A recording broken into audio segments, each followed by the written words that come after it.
पिछले वीडियो में हमने देखा था कि वीर एक स्टोर पर हथियार खरीदने के लिए आया था और वह बंदा उस हथियार को दिखाता हुआ बोलता है कि यह 5% जेड मेटल का बना हुआ डेगर है और वीर को वह डेगर यानी कि वह हथियार बहुत ही ज़्यादा अच्छा लगता है, तो उसे खरीदने के लिए तैयार हो जाता है और उसकी कीमत भी उसे वाजिब लगती है। वीर एक दीवार की तरफ इशारा करता हुआ बोलता है कि वाह बॉस, तुम्हारी ये पूरी दीवार हथियारों से भरी हुई है, लेकिन वह एक तलवार है जो अकेली कैसे क्यों रख रखी है आपने। साथ ही वीर ये भी बोलता है कि जरूर ये तलवार बहुत ही ज्यादा खास होगी आपके लिए, तो है ना। इसके बाद में वह बंदा मुस्कुराता हुआ बोलता है, अगर आपको यह तलवार चाहिए तो मुझे 1 मिलियन दें और मैं आपको यह तलवार दे दूंगा। वैसे भी ये तलवार 75% जेड मेटल से बनी हुई है और ये बहुत ही ज़्यादा खास है। वीर यह सुनकर बहुत ही ज़्यादा वीर उस बंदे से बोलता है कि नहीं, आप मजाक कर रहे हो, ऐसा हो नहीं सकता है, जेड मेटल के साथ एक हथियार। इसके बाद में वह बंदा वीर को धक्के लगाकर बाहर निकाल देता है। तुम इसके बारे में नहीं जानते हो। फिर वीर बोलता है कि नहीं बॉस, मुझे इस चीज़ के बारे में बताओ, मुझे सस्पेंस में मत रखो। फिर वह बंदा पीछे से दरवाजे को बंद कर लेता है। वीर पीछे देखने लगता है। वीर बाहर जाकर सोचता है कि यार, जहाँ तक मुझे पता है कि 5% मेटल स्टील से ऊपर वाले हथियार को बनाना मुश्किल है, लेकिन यह कैसे संभव है। वीर ऐसा सोच रहा था। वीर ये सब सोच ही रहा था कि उसे एक कॉल आता है और उस व्यक्ति से बात करने लगता है। हेलो, क्या हुआ पागल आदमी, ऐसा वीर फोन में जवाब देता है। दूसरी तरफ हान हाओ था जो उस वीर से बोलता है कि तुम कल 4 बजे हमारे यहाँ मिलना और मैं तुम्हें कुछ चीज़ दिखाऊंगा। फिर वीर उससे जवाब देता है कि इतना रहस्य में क्यों हो रहे हो, मुझे यूं ही बता दो ना, क्या बात है। वीर की कोई बात नहीं सुनता है। उससे बोलते हैं कि तुम कल आ जाना। इसके बाद में सीन शिफ्ट होता है और हमें अगला दिन दिखाया जाता है। अगले दिन में जिस जगह पर वीर को बुलाया गया था, वीर वहाँ चला जाता है। यार भाई, तुम थोड़ा सी पागल हो क्या हैं? बताओ तो सही, क्या बात है, तुम इतने एक्साइटेड क्यों हो रहे हो।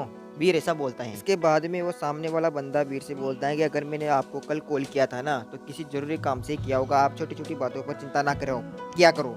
जैसे ही वीर के चचेरे भाई की नज़र वीर के ऊपर पड़ती है तो वो बोलता है, भाई वीर तुम यहाँ। इधर वीर भी देखकर चौंक जाता है कि हाँ नाव, तुम यहाँ क्या कर रहे हो। जब वीर ने सुना कि हाँ नाव ने उसे भाई वीर कहा है, तो वो बहुत ही ज़्यादा अचंभे में आ गया कि उसने मुझे क्या कहा। इसके बाद में तीनों ही सोफे पर बैठ जाते हैं। फिर वह पागल आदमी बोलता है कि मैं तुम्हें बताता हूँ कि कल मैंने तुम्हें क्यों बुलाया था। फिर वो अपने डेविल सोल को बुलाता है और वो डेविल सोल सामने आते ही एक चाकू का रूप ले लेती हैं और फिर वह वीर और हान हाओ से बोलते हैं कि तुम्हें कैसी लगी मेरी यह विकृत डेविल सोल।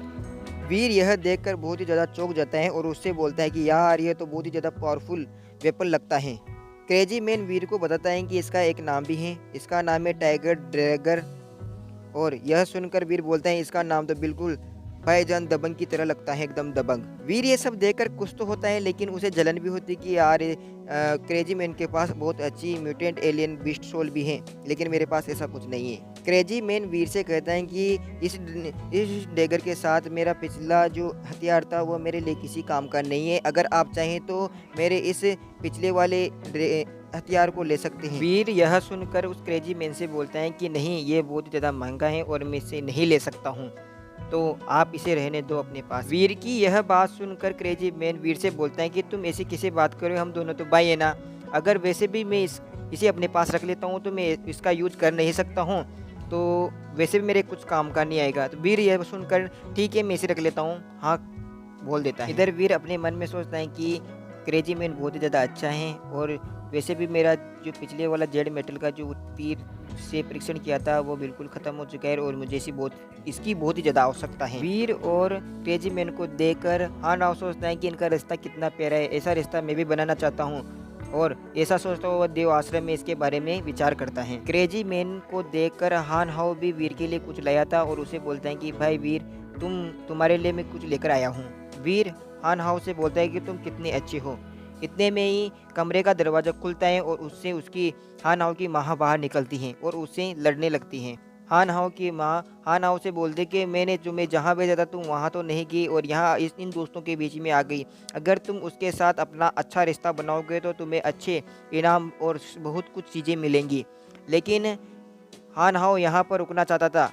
उससे उसकी माँ से बोलता है कि मैं यहाँ रुकना चाहता हूँ, ऐसा बोलना चाहता था, लेकिन उसकी माँ उसे ज़बरदस्ती उस कमरे से बाहर लेकर जाने लगती हैं। जब हान हाओ को पता चलता है कि उसकी माँ उसे कहाँ भेजती है तो उसे याद आता है कि जिस बंदे के पास उसकी माँ भेज रही थी वो बहुत ही ज़्यादा बड़ा है और उसके आगे वीर तो कुछ भी नहीं लगता है। तो उसे उस अवसर का फ़ायदा उठाना चाहिए, ऐसा सोचते हैं। और हान हाओ वहाँ से चला जाता है। जब हान हाओ को उसकी माँ ले जा रही थी तो इधर क्रेजी मैन वीर से बोलता है कि अभी भी उसकी माँ उसे नियंत्रित रखती है, इतना बड़ा होने के बावजूद भी। फिर वह बोलता है कि इन लोगों के साथ रहने से बस उन्हें परेशानी ही होती है। लेकिन वीर इन सब को छोड़कर कुछ और ही सोच रहा था। वो सोच रहा था कि मैंने जो अभी उसकी अपनी चाची से जिस नाम के बारे में सुना है, मैं क्या उसे जानता हूँ? और वह युवराज युवराज। तो है गैस, ये वीडियो यहीं पे ख़त्म होता है। अगर आपको वीडियो अच्छा लगे तो वीडियो को लाइक, कमेंट, शेयर और सब्सक्राइब करें। Thank you guys.